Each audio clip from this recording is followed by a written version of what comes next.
If you need to access your iCloud photos or download them to your device, here's how to do it in just a few steps. First, make sure iCloud Photos is turned on.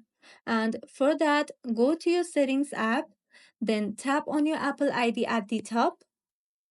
Here, tap on iCloud, then on your photos. Here, make sure Sync this iPhone is turned on. Now, open the Photos app and all your iCloud photos and videos will automatically appear here. And to download something, tap a photo or video, and if it's stored in iCloud only, you will see a small loading circle. Just wait a moment and it will download to your device. Or if you want all your photos saved on your iPhone, just go back to the main settings menu, then scroll all the way down and tap on apps. Again, scroll down and tap on photos. After that, make sure download and keep originals is selected. And that's all.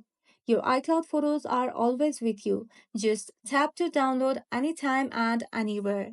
If this video was helpful, don't forget to like and subscribe for more iPhone tips and tricks.